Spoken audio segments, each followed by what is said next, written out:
بسم الله الرحمن الرحیم. پنننی درس کی دو احادیث مبارکه بیانولی شي. دا هغې خلاصه دا ده، لومبی روایت دی د حضرت معاذ بن جبل رضی الله عنه نه. دی فرمایي چې رسول الله صلی الله علیه وسلم فرمایل چې د جنت چابیانی چې دی ناغه د لا اله الا الله شهادت ورکول دی. په دې حدیث مبارک کې د شهادت توحید ذکر دی صرف، او اصل کې دا یو تعبیر دی د دین اسلام د قبولولو، یعنی چې چا دین اسلام قبول کو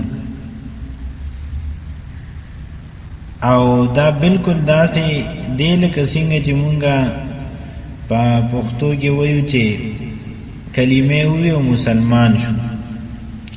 کلمې وی مسلمان شو مطلب دا دی چې د الله پاک تمام حکمونو منلو ته غاړه کېښوده او کلک عهد یې وکړه دی چې زه به د الله پاک حکمونه منم.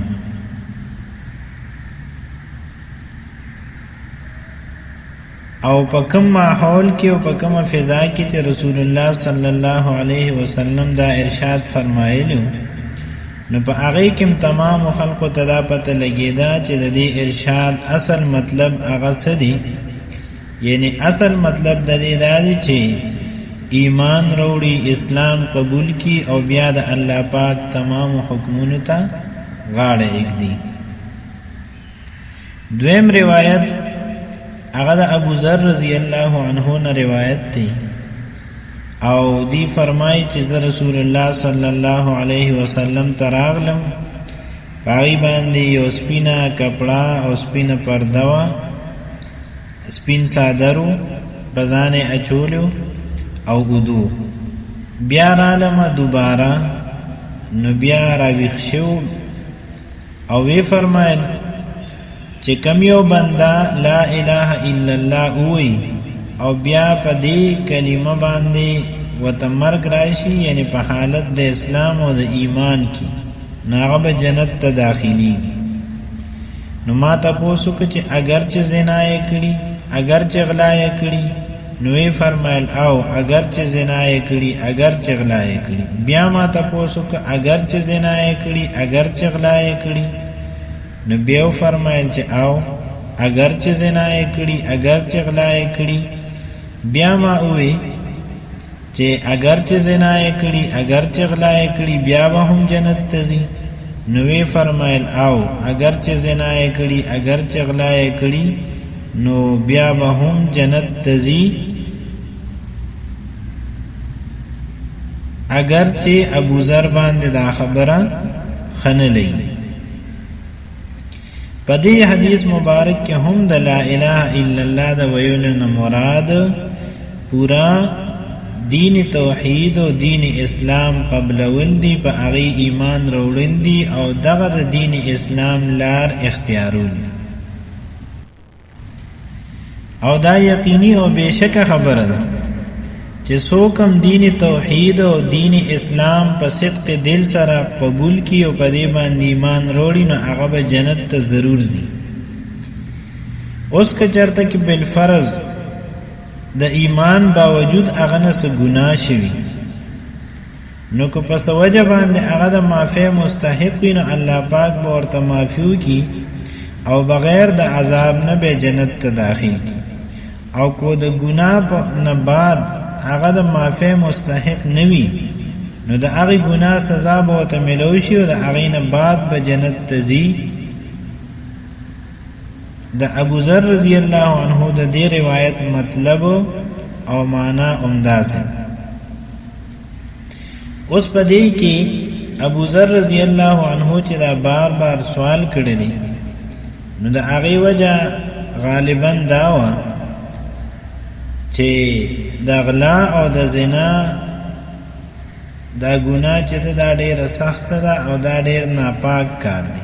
نو په دې وجه باندې هغه ډېر حیران و چې داسې ناپاک او داسې سخت سخت ګناهونه چا کړي، نو هغه به هم جنت ته ځي.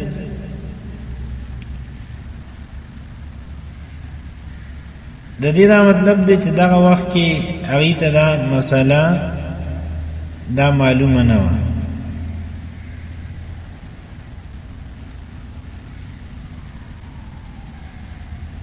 د حدیث مبارک د لومبي ترجمه داسې ده: عن معاذ بن جبل رضی الله عنه، د حضرت معاذ بن جبل رضی الله عنه نه روایت دی، فرمائی قال لی رسول الله صلی الله علیه وسلم، ما ته فرمایل رسول الله صلی الله علیه وسلم، مفاتیح الجنة شهادت ان لا اله الا الله، د جنت کنجیانی چی دینو اغد لا الہ الا اللہ شہادت دی.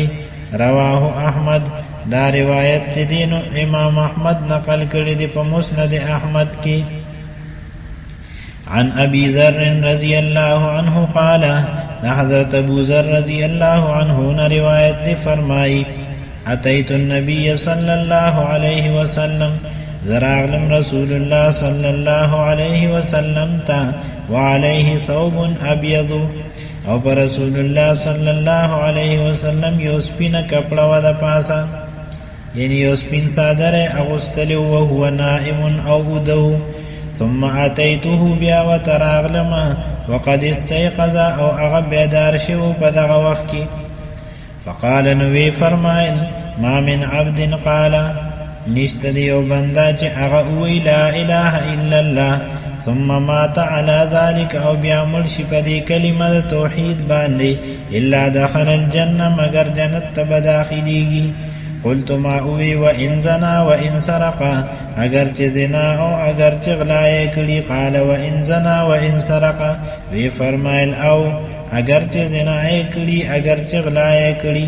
قلت و ان زنا و ان سرقا، ما بیا عرض کو اگرچہ زنا کڑی اگرچہ غلا کڑی. قالا، وی فرمائل و ان زنا و ان سرقا، اگرچہ زنا کڑی اگرچہ غلا کڑی.